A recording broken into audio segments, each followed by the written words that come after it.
man. Good to see you. Congratulations, by the way. Thank you very much. What did he win? Very much, huh? He won an all expenses paid trip Almost the Premier League. to the Upper East Side. All expenses paid trip to the Upper East Side. Caller number. This moment might look casual, jokes, laughter, old friends, but make no mistake, this is one of the most revealing conversations we've seen with New York City's next mayor. Not a campaign rally, not a press conference, but a window into how power, identity, and responsibility collide quietly. Because I'm sure Hab remembers rolling with you, trying to go to a radio station in Kampala, trying to get your song played. And then he was like, you couldn't convince one station manager in Kampala. How did you do this? The whole of New York, how? Trevor Noah frames the question as humor, but beneath it is something serious. Mamdani didn't rise through elite political pipelines. He comes from organizing, migration, and cultural displacement. This interview is about how someone becomes powerful without becoming distant.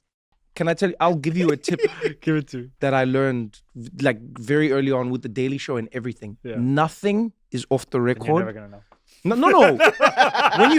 when you walk out the We'll room, never let me find explain. When you walk out, this has always fascinated me in Yeah. America, Yeah. is when I'll see people, like some footage will come out from 20 years ago or something, and it'll be something that was sort of behind the scenes. No, not Kanda, man. Remember the ninjas who were dancing?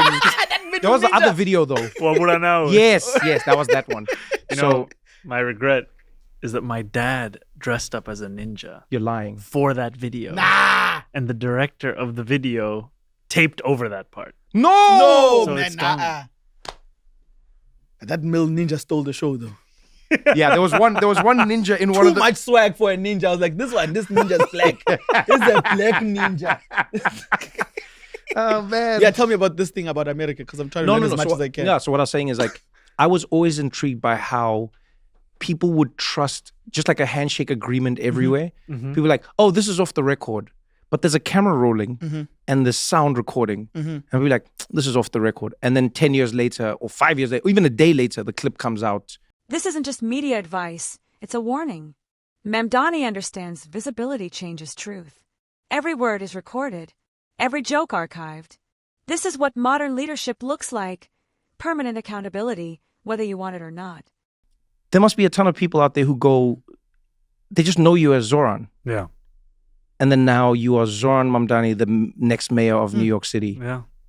I mean, it's true not just in Kampala, but also here in New York City. I mean, there are people I would play on a rec soccer team with. And One of the most human moments in this interview is also the most political. Mamdani speaks about losing anonymity, slowly. The city begins to watch you even when you're not governing. This is how public life quietly consumes private life, without ceremony. right now is the transition period. Okay. So right now is the time where we are vetting applicants, we're making hiring decisions, we're building out the team. So it's a bit of a strange period because everyone knows about the election, everyone knows about January 1st, and then you have these 2 months in between.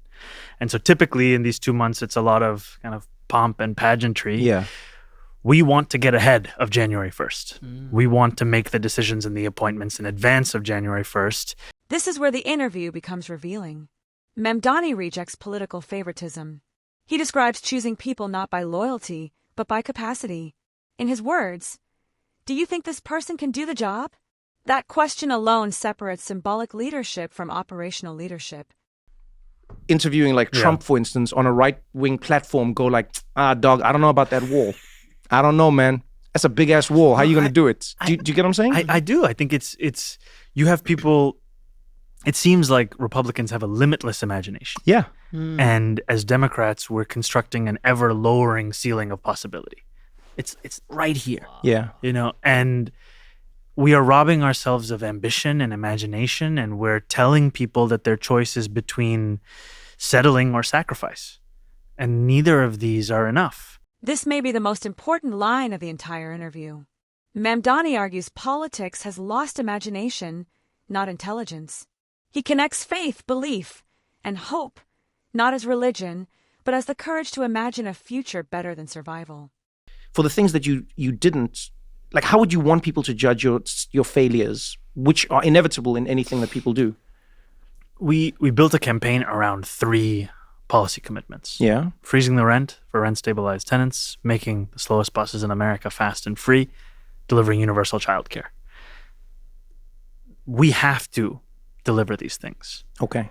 And That's non-negotiable. to me, I think it's every day I'm going to wake up pushing these three things forward. Mamdani names as benchmarks openly rent freeze, free buses, universal childcare. He doesn't promise perfection, he promises effort. And that distinction matters in an era where many leaders don't even try. And I've found that there are many people who might describe themselves in a different way, but when I speak about what this would mean for New York City, they start to see themselves in that vision. And that's, I think, the key of this is how is this a politics that actually reflects the struggles of working people? This interview wasn't about policies alone. It was about how power should feel, visible, accountable, human. Whether Mamdani succeeds or fails as mayor, this conversation shows us something rare, a leader still aware of the cost of being seen.